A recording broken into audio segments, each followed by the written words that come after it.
Kirti ballet and performing arts की प्रस्तुति ballet Bodhisattva, अवधि लगभग 1 घंटा।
मेरा निमंत्रण स्वीकार करो। मानना या ना मानना तुम्हारी इच्छा।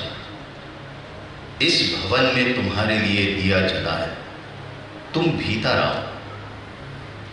भवन ये तुम्हारा ही है, तुम्हारे अंतर्मन का। जब तक तुम स्वयं ना जान लो किसी बात को मानो मत। धर्म का पालन करो, परंतु न भय से न लोभ से। स्वयं अपने भीतर झांको, देखने की कोशिश करो। अपनी जमीन को पकड़े रखकर आकाश को छूने की कोशिश करो। विश्वास रखो, तुम ऐसा कर लोगे।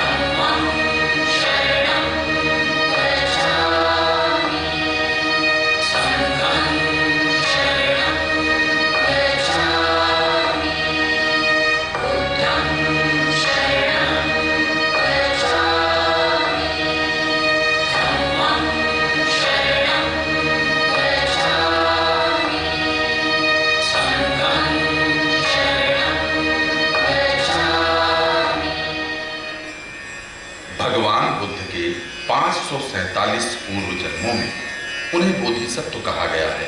बोधिसत्व अर्थात वो साधक जिसको ज्ञान, सत्य, दया आदि का अभ्यास करते करते इतना समय बीत चुका हो कि उसका बुद्ध होना निश्चित हो। और बोधिसत्व की कथाएं कहलाती हैं जातक कथाएं। बड़ी ही ज्ञानवर्धक और परम हितकारी कथाएं हैं, साथ ही मनोरंजक भी। और उन सभी कथाओं में बोधिसत्व स्वयं उपस्थित होते हैं, भले ही हिरण के रूप में हो। तो आज हम आपको जो कथा दिखाने जा रहे हैं वो है वाराणसी की कथा। काशी नगरी के 80 करोड़ी सेठ अपनी भारी भरकम जायदाद को अपने इकलौते पुत्र महाधनिक के हवाले करके चल बसे। महाधनिक को कोई चिंता तो थी नहीं, काहे को धन कमाए, काहे को धन बचाए। इसलिए वो लगा उड़ाने बाप के धन को नाच और गाने में।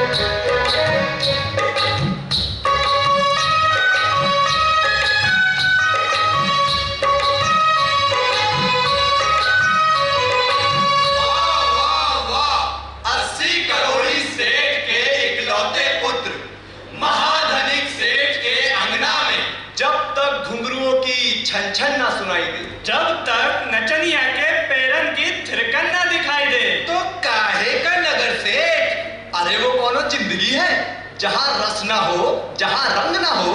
अरे आ जाओ सेठ, दो दो हाथ हो जाए।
न बर्बाद करने देंगे।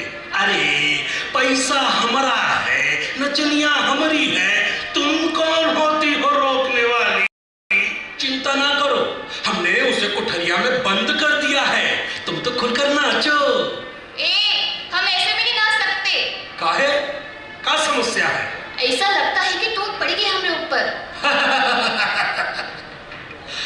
अरे हमरा सोचो, हम कैसे जी रहे हैं। तुम नहीं सोच रहो, वो यहां नहीं आ सकती।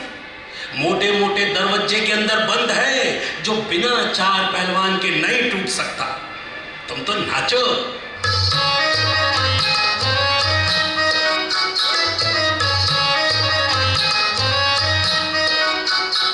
अरे रुक क्यों गई? अरे वो तुम यहां कैसे आ धमकी? डरो नहीं, हमारी सेठाइन है। देखो भागवंती, अभी हमारा नाच देखने का समय है। ऐसे समय में तुम्हारा यहाँ रहना उचित नहीं है। अब मान भी जाओ और जो कह रहे हैं जाओ भीतरे। अरे अरे टेटवा छोड़ो, टेटवा छोड़ो, हम कहते टेटवा छोड़ो।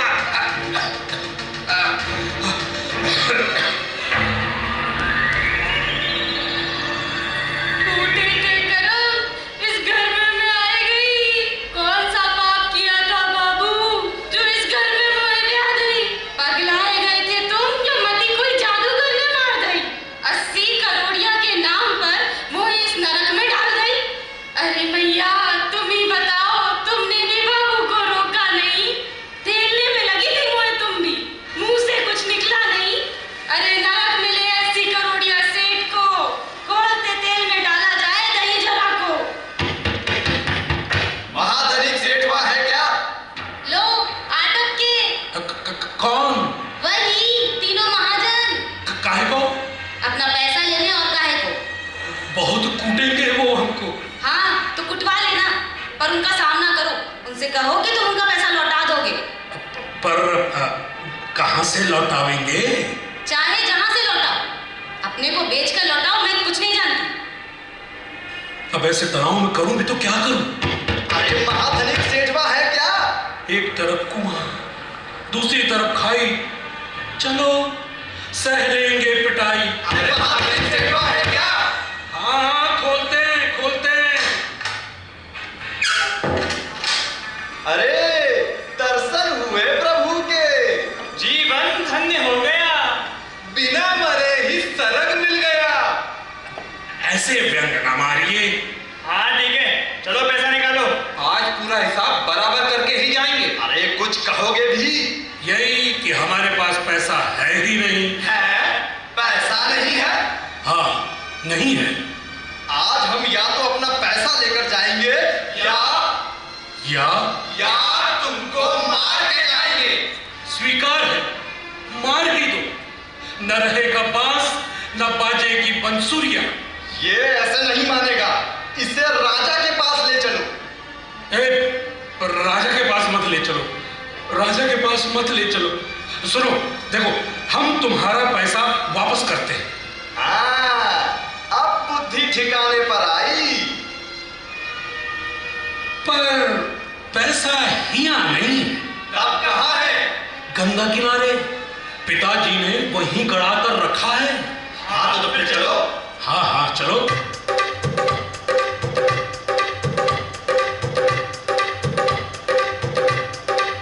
अरे मुझे तो ले चलो।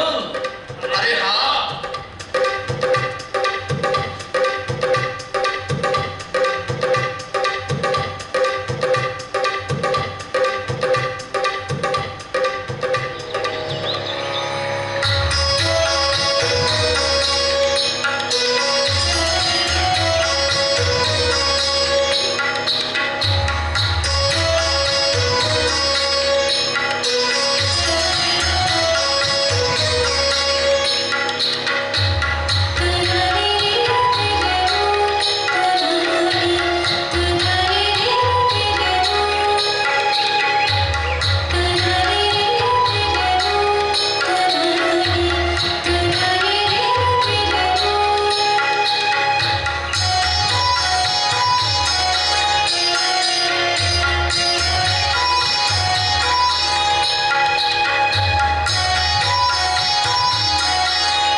चलो यहां से भाग चले। भागो। अरे बचाओ, अरे मुझे बचाओ, बचाओ, कोई तो बचाओ मुझे, बचाओ। अरे वो 3 भाग है, उनका ये साथी डूब रहा है। अरे इसको बचाना चाहिए कि भागना चाहिए, क्या करूं? तैरना तो मुझे भी नहीं आता, फिर भी बचाना तो होगा ही। घबराना मत, मैं आ रहा हूं। हाँ मैं आ रहा हूं, बचाओ।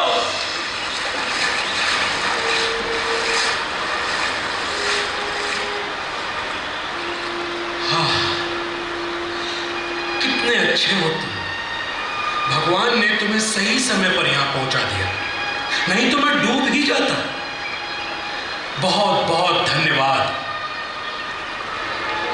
है तुम्हारा रंग तो बड़ा विचित्र है, एकदम सोने जैसा, स्वर्ण मृग। क्या तुम सोने के ही बने हो? हाँ। तुम कहाँ रहते हो? यही इसी वन में। अकेले ही? नहीं, हमारा पूरा झुंड है, पर इस रंग का केवल मैं हूं। अब तुम्हें जहां जाना है तुम जाओ, मैं भी जाता हूं। अरे रुको, रुको तो। क्यों? मुझे यहां अकेला मत छोड़ो, दया करके मुझे। तुम्हारे घर तक पहुंचा दूं? नहीं नहीं, घर में नहीं जाऊंगा। कहाँ जाऊं?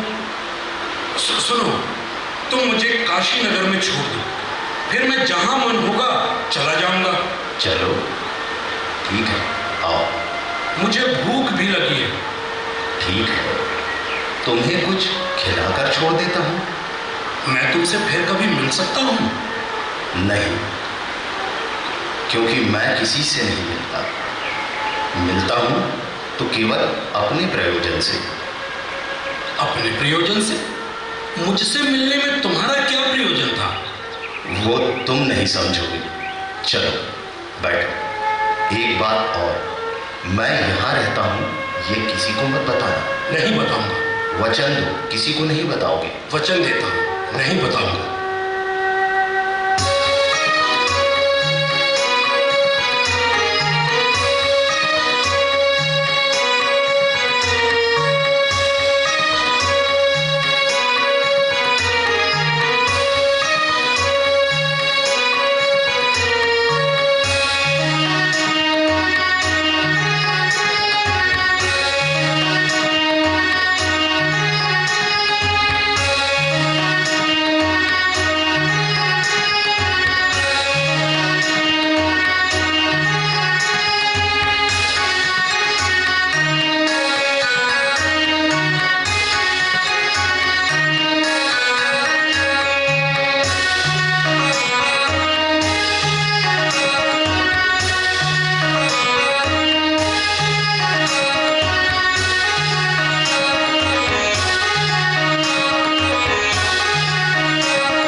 स्वास्थ्य तो ठीक है ना? महाराज, हमने एक अद्भुत सपना देखा। सपना? एक सपना देखा और मुझे जगा दिया? चलो बताओ, क्या देखा? हमने देखा कि एक स्वर्ण रथ हमारे नगर के चारों ओर चक्कर लगा रहा है, मानो वो हमसे कुछ कहना चाह रहा हो। कहना चाह रहा हो? हाँ, वो एक सिद्ध और महात्मा मृग है। महाराज, आप उस स्वर्ण मृग को महल में ले आइए, हमें उससे उपदेश सुनना है। अगर आप उसे नहीं ले आएंगे तो मैं अपने प्राण दे दूंगी। शांत हो जाओ, हम लाएंगे ना। प्राण तक क्यों पहुंच जाते हैं, अभी आदेश देते। अब तो चैन से सो जाओ।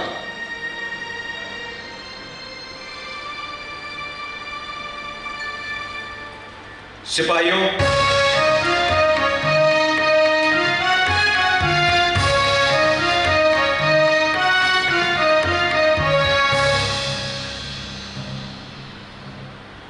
जाओ ये मुनादी करा दो कि जो भी स्वर्ण मृग की खोज करेगा उसे पुरस्कार दिया जाएगा।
ऐसा अवसर आता है तभी बुद्धि चकरा जाती है, समझ में नहीं आता कि ये करें कि वो करें।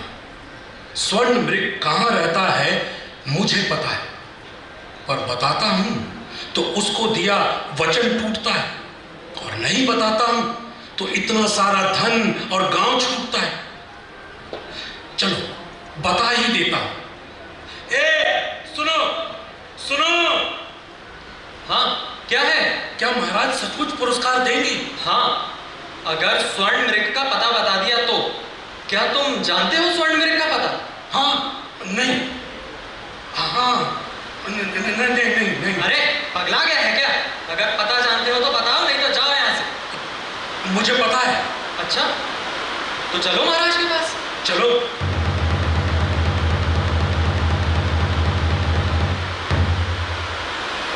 मनुष्य अपने दुख में ही इतना खोया रहता है कि उसे दूसरे का दुख दिखाई ही नहीं देता। किसी की सहायता करने का अपना अलग ही सुख है। ऐसा लगता है कि जीवन सफल हो गया। ऐसा ही सब करें तो संसार कितना सुंदर हो जाए, मगर महाधनिक ने ऐसा नहीं किया।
मैं नहीं चाहता कि मेरे कारण तुम सबके जीवन पे संकट आए, इसीलिए मैं दूर जा रहा हूं।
मुझे स्वर्ण मृग चाहिए, जाओ ढूंढो।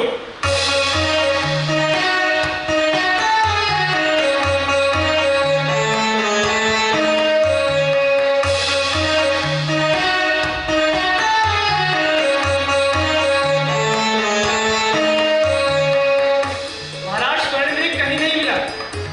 इन सबको घेर कर बाड़े में ले जाओ।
अरे गांव के बागीचे में सबको ले चलो।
परेशान मत हो, जितने दिन का जीवन है उतने दिन चैन से रहो, मरना तो एक दिन है ही।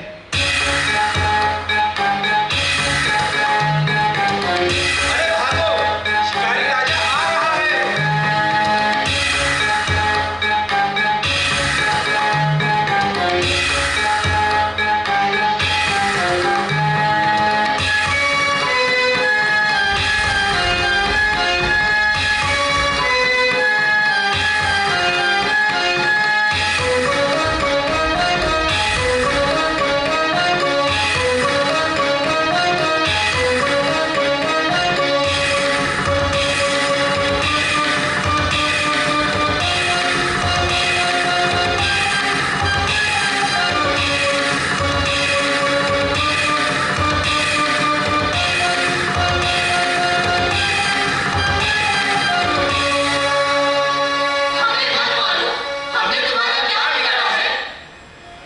ब्रह्मदत्त राजा अपने भोजन के लिए प्रतिदिन हिरणों का शिकार किया करता। इस दौरान न जाने कितने हिरण डर के मारे मर जाते और कितने घायल हो जाते। ये सब देखकर हिरणों ने आपस में मंत्रणा की। एक मारा गया और कई अपंग हो गए, अब दौड़ नहीं सकते, ये घिसट घिसट कर मरेंगे, इनका जीना अब किस काम का। तुम सही कहते हो, कोई दूसरा उपाय करना ही होगा। क्यों ना ऐसा करें कि हम स्वयं ही राजा के भोजन के लिए बारी बांध दें और एक बलि वेदी बनाई जाए, जिससे राजा भी संतुष्ट हो जाए और हम लोगों को भी इस तरह डर डर के नहीं जीना पड़े। क्यों, ठीक रहेगा ना? हाँ, यही ठीक रहेगा।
जब वापस अपने साथियों के पास गंगा किनारे पहुंचा तो वे उसे वहां नहीं मिले।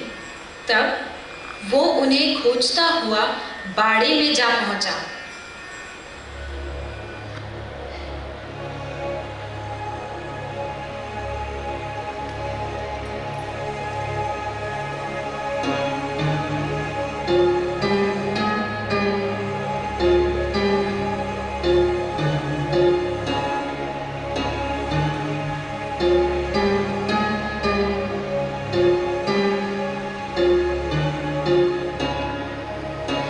अब किसकी बारी है बता दो, ताकि उसके अलावा बाकी तो कुछ घड़ी चैन से जी ले।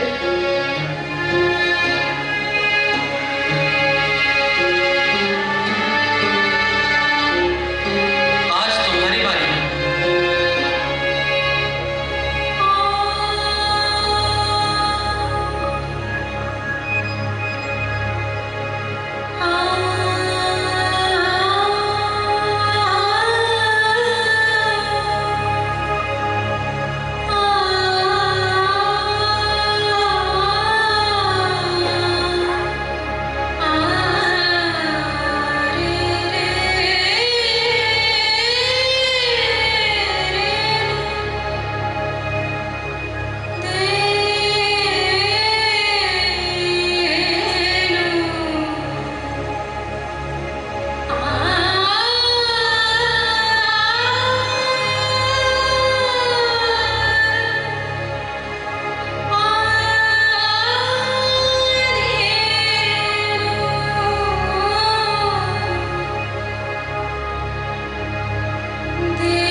क्या हुआ?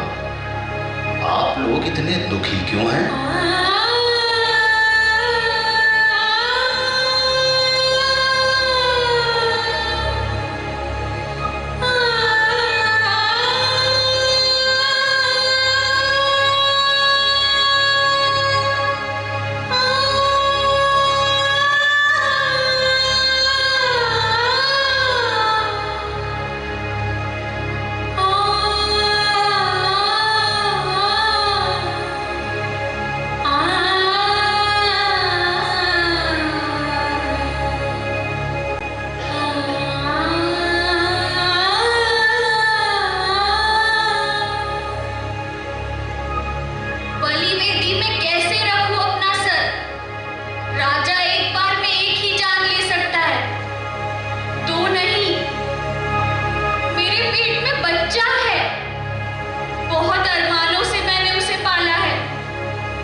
जाओ हिरणी, तुम मुक्त हुई।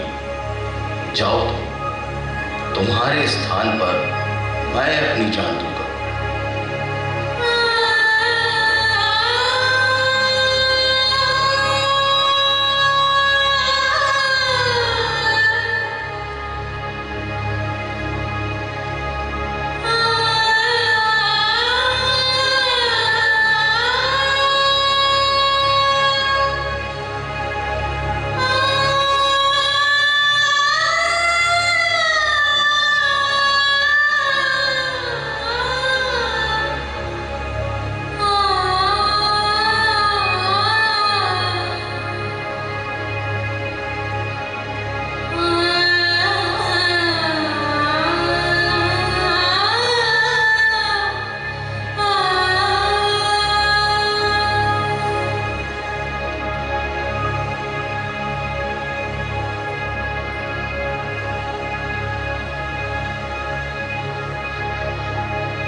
दर्शन हुए इस महात्मा के।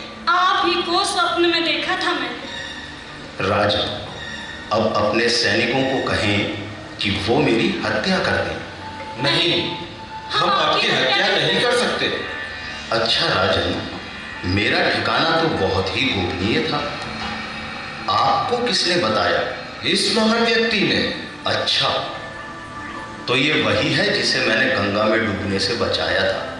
यही नहीं, मैंने इसे भोजन भी कराया। मैं बार बार कहता रहा कि किसी को नहीं बताना कि मैं यहाँ रहता हूँ, और इसने भी कहा था कि मैं नहीं बताऊंगा, कभी नहीं बताऊंगा, फिर भी बता दिया। इसका मतलब ये हुआ कि डूबते हुए किसी आदमी को बचाने से अच्छा है कि किसी निर्जीव लकड़ी को बचा लो। इसकी ओर से मैं क्षमा मांगता हूँ। आप ऐसा तो ना कहिए कि मनुष्य का मोल एक निर्जीव लकड़ी से भी कम है।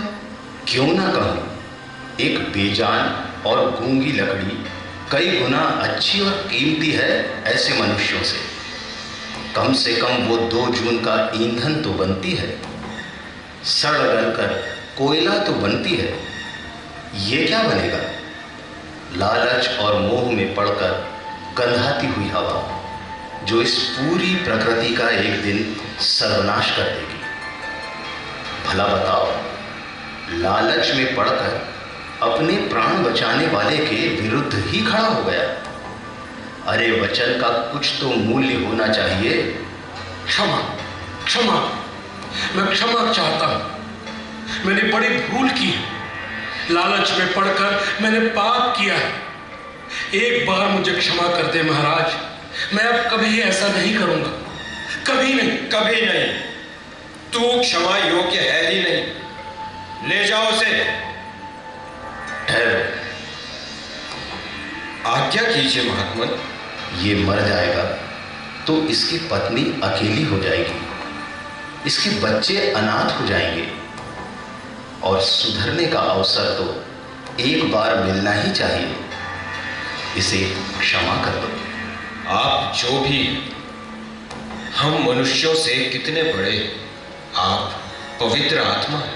अब आप महल की ओर चलिए और अपने उपदेश का कार्यक्रम संपन्न कीजिए। महारानी, मैं आपकी तरह ही एक साधारण जीव हूं। अंतर केवल इतना है कि आप जीव हत्या करने चले थे और मैं उन्हें बचाने चला था। अंतर केवल इतना है कि मैं जो वचन देता हूं उस पर अडिग रहता हूं, और आप लोग। हे महात्मा, आप भी मेरे पापों को क्षमा कर दीजिए। चलिए महात्मा, सिंहासन पर बैठकर उपदेश कीजिए। उपदेश क्या है महारानी? सीखने लायक कुछ बातें, बस यही ना? उसके लिए आवश्यक नहीं है कि ऊंचे सिंहासन पर बैठकर एक हाथ ऐसे करके कुछ कहें और लोग उसे सुने। सीखने लायक बातें तो कहीं भी की जा सकती हैं और कहीं भी गुनी जा सकती हैं। जी महात्मा। अब आप लोग जाइए। ये जीवन अनमोल है, दूसरे के कष्ट पर ध्यान दीजिए। वास्तविक धन क्या है, वास्तविक सुख क्या है, इसे पहचानिए और पाने की कोशिश कीजिए। रही बात मेरी, तो मैं एक मृग हूं, और मृग कहाँ रहता है ये आप अच्छी तरह से जानते हैं।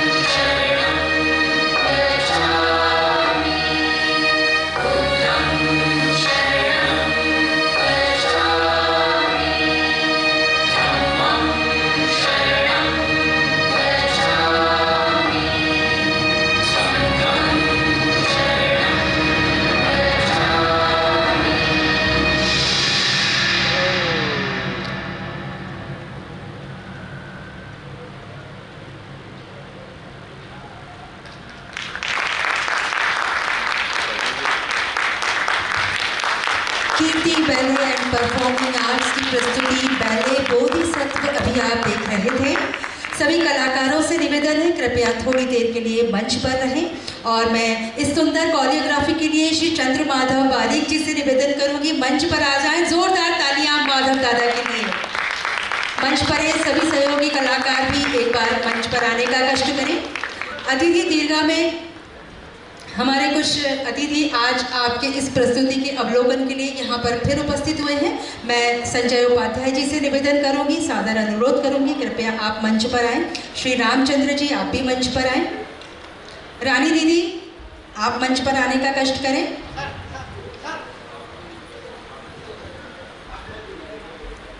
कौन? हाँ जी, पद्मा जी आप भी आ जाएं।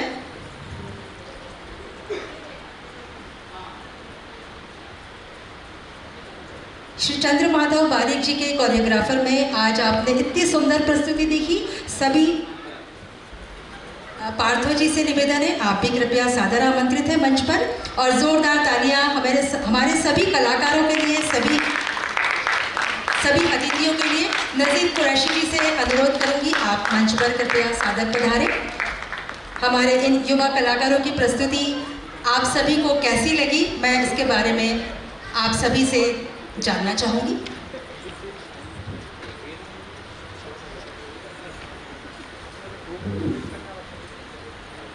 पार्थो जी हैं, पार्थो बैनर्जी बंदोपाध्याय, ये कोलकाता से आए हैं, राष्ट्रीय नाट्य विद्यालय के पास आउट हैं, 1991 बैच के स्नातक हैं। वहाँ से इन्होंने अभिनय में विशेषज्ञता हासिल की है। मैं जब मध्य प्रदेश नाट्य विद्यालय में था उन दिनों लगातार ये क्लास लेने के लिए आया करते थे और मूवमेंट पे इनकी बहुत ज़बरदस्त पकड़ है। माइम एंड मूवमेंट, माइम का जो ट्रेनिंग है उसके लिए ये विदेश भी गए। वहाँ से जाकर इन्होंने एडवांस ट्रेनिंग ली माइम एंड मूवमेंट पे। उसके बाद नॉन वर्बल थिएटर जो होता है पूरे हिंदुस्तान में अभी एकमात्र वो करते हैं पार्थो। और काफ़ी जब तक नाट्य विद्यालय में आते रहे पिछले दिनों तो इन्होंने अशोक के ऊपर, सम्राट अशोक के ऊपर एक पूरा फुल फ्लेज प्रोडक्शन यहीं किया था और बगैर किसी संवाद के और पूरा संकेतों में, प्रतीकों में, बिंबों में पूरा नाटक हुआ था। ये बड़े बड़े प्रोडक्शंस को बगैर किसी संवाद के और कम्युनिकेट करता है तो सब लोग पिछले पार्थो को मैंने कहा कि आज चलो देखने और हम लोग एक ही होटल में ठहरे हैं, ये भी क्लास लेने आए हैं, मैं भी क्लास लेने आया हूँ। तो बड़ा अच्छा लगा कि पार्थो से भी प्रतिक्रिया हम लोग लेंगे। लेकिन कल का जो नाटक था और आज का जो नाटक है, कल से ज़्यादा मुझे आज का नाटक अच्छा लगा। ये हालांकि तुलना नहीं होनी चाहिए, दोनों दो जॉनर का नाटक है। हाँ वो अलग है, वो क्लासिक है और ये जातक कथा है, लेकिन इस पे काम हुआ है, मेहनत हुआ है इस पे बहुत, और लगता है, पता चलता है बच्चों ने भी मेहनत किया, कोरियोग्राफी बहुत अच्छी है, सारा कुछ।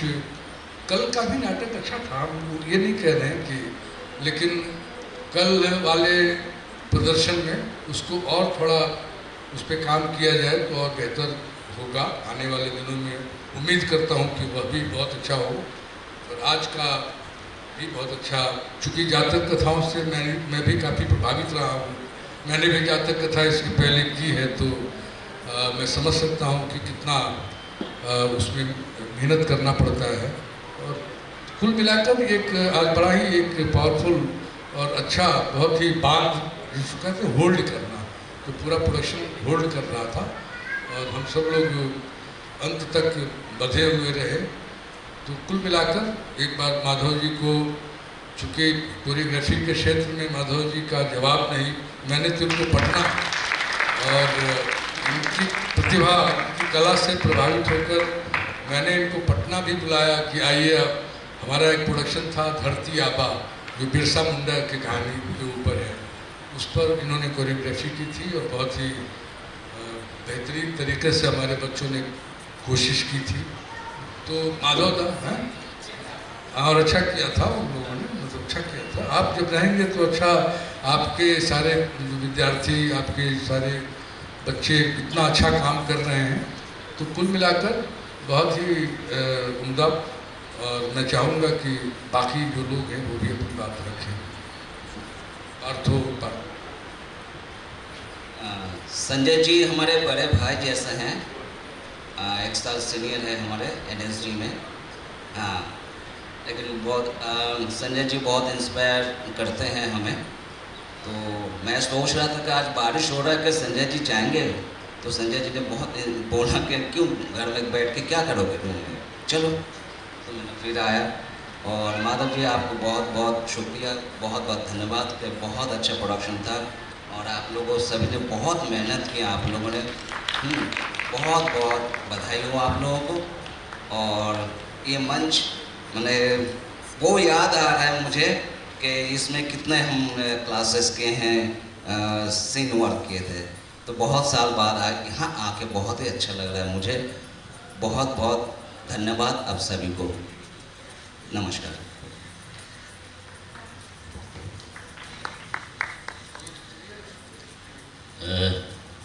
नहीं, मेरा तो यही तरीका है पहला, जो अपने हमारे संवाद आते हैं। तो आपने कल भी कहा था कि आप बेस में बोलते हैं तो आवाज़ चली जाती है। आवाज़ जा रही है, नहीं जा रही है? पीछे वाले हाथ उठाओ। जा रही है, जा रही है, तो आवाज़ आती है। कल का क्लासिकल एक माइलस्टोन प्ले शकुंतला है, और उस नाटक को करना सबके बस की बात नहीं है। आप लोग, मैं ट्रेनिंग स्कूल में अभी किए हैं, हम भी लखनऊ में मैंने मतलब उसमें एक रोल किया था, नया नया आया था सीखने। 2.5-3 घंटे का नाटक अगर कहा जाए, 2.5-3 घंटे का नाटक आपने 1.25 घंटे में किया, जो कि आप सब लोग जानते हैं कि कालिदास का अभियान शाकुंतलम, और पूरी हिंदुस्तान की, चाहे वो विदेशों में भी कंपनियां खेलती हैं इस नाटक को। कालिदास का सब लोग जानते हैं, आप लोग भी जानते हैं कि उनकी तुलना शेक्सपियर से, या शेक्सपियर की तुलनाएं होती है। जो नेचर के बारे में लिखते हैं, जो नेचर में जीवन के बारे में लिखते हैं, उसको प्रस्तुत करना वो आपने किया, बहुत अच्छा किया। एक क्लासिकल नाटक को, उसमें जैसे संजय भैया ने कहा कि वो उसमें थोड़ी सी कमी थी। कमी उसमें मेरा ख्याल ये है कि मॉरिस भाई इधर हैं, उसमें थोड़ी सी म्यूज़िक की से कसावट बनी, लेकिन परफॉर्मेंस में, उसमें परफॉर्मेंस में और मूवमेंट में और एक्सप्रेशन में लोगों के, मुझे वो मतलब ठीक है। जितने रिहर्सल होता है उतना, क्योंकि परफेक्शन आता ही है, लेकिन उसमें म्यूज़िक पे और थोड़े से संवाद होते हैं बस मुझे, लेकिन वो कमी नहीं है, क्योंकि आपको 1.25 घंटे में नाटक में करना कितना बढ़ाएंगे हम जो बात कह रहे हैं अभी, जो उसमें क्या है कि अगर करेंगे तो ड्यूरेशन बढ़ेगा, तो ठीक है, बुरा नहीं है। एक जातक कथा कहें, तंत्र कथा कहें, लोक कथा कहें, उसी एक ताकत होती है। और क्लासिकल और फोक दोनों इसीलिए कहते हैं, पहले क्लासिकल था कि पहले फोक था। तो ये बड़ा वो स्कूलों में पढ़ाया जाता है, वो पढ़ाते हैं, पढ़ाने का वक्त नहीं है। लेकिन जातक कथा है, दंत कथा है, लोक कथा, इसकी एक ताकत होती है, कथा चलती है। कथा है और कहानी, स्टोरी, और ये कथा को, उसमें फ़र्क है, वो स्टोरी है शकुंतला। तो खैर वो तो उस पर ज़्यादा उसके बारे में बताने का नहीं, लेकिन इसमें इतना कहना चाह रहा हूँ, ये क्लासिकल नाटक आपने किया, और ये किया, इसके म्यूज़िक जो मधुरता है, इसकी लावण्यता है, बहुत अच्छा इसमें वो था। नहीं, उसमें 1.25 घंटे में करना, मैं भी वो सोच रहा था कि अगर किया जाए, लेकिन वो फिर वो टाइम तो भी देख रहे थे लोग, टाइम देख कर रहे थे, टाइम वो कसा ही है, सब रिकॉर्डेड है, तो और रिकॉर्ड करना शकुंतला में वो बहुत मुश्किल काम है। रिकॉर्ड पे एक्टर की एक्सप्रेशन आना वो बड़ा कठिन होता है। जो रिकॉर्डिंग पे काम करता है वो जानता है, हम भी कुछ वर्षों से देख रहे हैं, वो बहुत कठिनाई मेरे लिए तो खुद होती है। तो इसलिए आप लोग कल के नाटक के भी बहुत बहुत बधाई की पात्र हैं। आज तो खैर माशाअल्लाह, मैंने कल भी यही कहा था कि एक्टर ही रहता है और डायरेक्टर को एक्टर ही बनाता है। तो एक्टर आप लोग सारे एक्टरों को फिर मैं तहे दिल से मैं आभार व्यक्त करता हूँ। और माधव दादा, आपने मुझे दो किस्म का नाटक आपने किया। मैंने कहा कि एक जॉनर होता है, जो नाटक सब लोग जानते हैं जॉनर, लेकिन आपने दो क्लासिकल और जातक कथा करके हमें वो दिखा दिया। बहुत बहुत धन्यवाद आपका।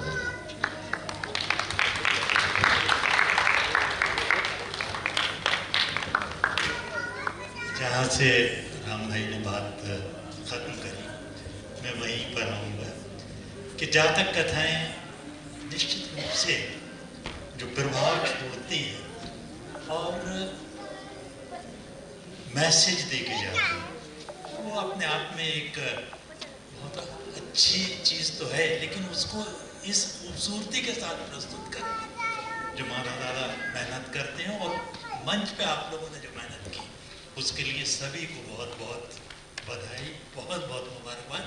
कि 1.25 घंटे की जो एनर्जी होती है वो देखने में इम्पॉर्टेंट चीज़ जो हमने आखिर में कही, लिप सिंक, क्योंकि मैं थोड़ा बहुत फिल्म का काम भी करता हूँ और फिल्म के अंदर हम लोगों को ये प्रॉब्लम कई बार आती है, लेकिन जो आपकी लिप सिंक वो भी काबिल तारीफ है। तो दोनों चीज़ों के लिए मैं आपको बधाई दूंगा। माधव दादा का मेरा रिलेशन जो है, एक मैं कहूँ कि 91-92 में भोपाल भारत भवन में फेस्टिवल हो रहा था, उसमें हमारा यदु दादा डायरेक्ट कर रहे थे नाटक, उसकी कोरियोग्राफी पहली बार माधव दादा से उस समय 92 में मेरे संबंध हुए थे। तो इनके काम की तो जो तारीफ करना चाहिए, उसके लिए मेरे पास शब्द कम है। बहुत एनर्जी, इस उम्र में जिस एनर्जी से काम करते हैं और जो डायरेक्शन में आपको देखने को मिलता है, उसके लिए आपको धन्यवाद कुरैशी जी। मंच पर हमारे साथ सुनीता जी हैं, मैं उनसे निवेदन करूंगी कि वो भी अपना अनुभव बताएं आज के कार्यक्रम के बारे में। आप सभी को मेरा प्रणाम और सभी बच्चों को बहुत आशीर्वाद, बहुत प्यार, बहुत स्नेह। और दादा की क्या बात करूं मैं, मुझे ज़्यादा समय नहीं हुआ उनसे जुड़े हुए, श्रुति दीदी से और माधव दादा से, लेकिन जब से जुड़ी हूँ उनका जो कहना चाहिए एक इस क्षेत्र में जो उनका एकाधिकार है, उस पर मैं हमेशा उनकी आभारी हूँ और उनका बहुत धन्यवाद करती हूँ कि वो इतने अच्छे परफॉर्मेंस अपने बच्चों से तैयार करवाते हैं पूरी शिद्दत से। तो और हम सब बैठ के देखते हैं और हमारी आने वाली जनरेशन इससे सीख रही है, इससे देख रही है। और जब मंच पर बड़े बड़े कलाकार बाहर से आते हैं और अपना वक्तव्य देते हैं, अपनी बात रखते हैं, उससे भी बहुत कुछ सीखने को मिलता है, बहुत कुछ नया जानने को मिलता है। तो हम सब आप सबके भी आभारी हैं और आप सबका धन्यवाद कि आप जैसे कलाकारों को देखने का मौका हम सबको इस मंच से मिलता है। तो इस मंच को प्रणाम और आप सभी को प्रणाम, आप सभी का धन्यवाद, माधव दादा का धन्यवाद, श्रुति दी का धन्यवाद। सुनीता जी बहुत बहुत धन्यवाद। और आज कला मनीषी के दूसरे दिन के आयोजन में हमारे अतिथिगण इस समय हमारे साथ मंच पर हैं, हम इसके लिए बहुत बहुत धन्यवाद करते हैं और माधव दादा से कहते हैं उनका पुष्पगुच्छ देकर सम्मान करें, कुरैशी जी का सम्मान। आप लोग तालियां बजाकर सम्मान कर सकते हैं। बहुत बहुत धन्यवाद।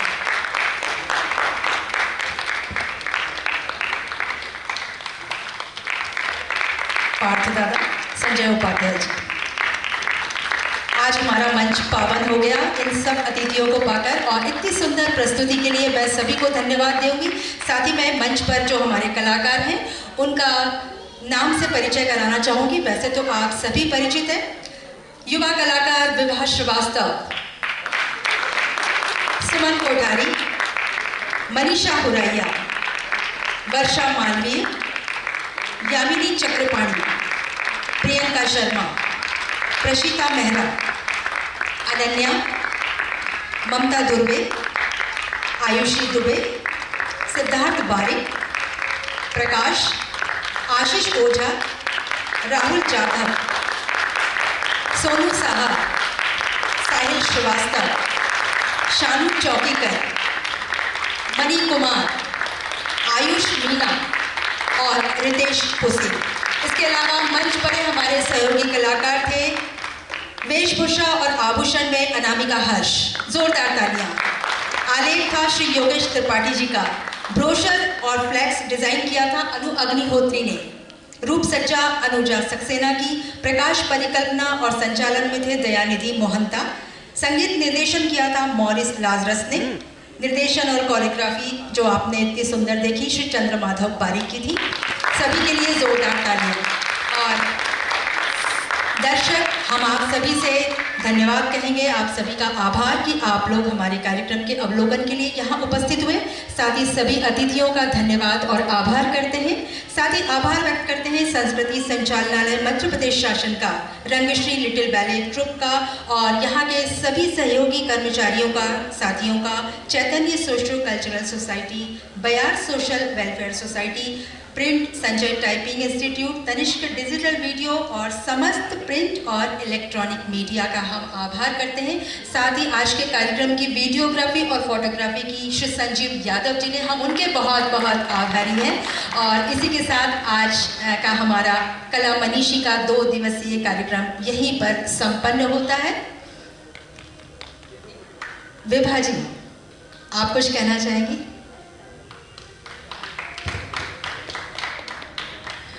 आप लोगों ने भी सुना इतनी सुमधुर आवाज़ जो आप सुन रहे थे, शुरू से लेके सुन रहे थे, बाद में आपने बैले देखा, बैले के बाद फिर एक और आवाज़, वही आवाज़ वापस आई रिपीट आप लोग के सामने। बहुत ही प्यारी सी आवाज़, बहुत ही सुंदर और बहुत ही प्यारे नेचर की हमारी सपना मैडम, उनको हम कीर्ति बैलेंट परफॉर्मिंग आर्ट बहुत बहुत धन्यवाद देता है कि आप हमारे एक छोटे से आंगन पे बहुत जल्दी यहाँ पर वापस आ जाती हैं, उसके लिए बहुत बहुत धन्यवाद। Thank you. और इसी के साथ आज का हमारा कला मनीषी का ये 2 दिवसीय आयोजन यहीं पर संपन्न होता है।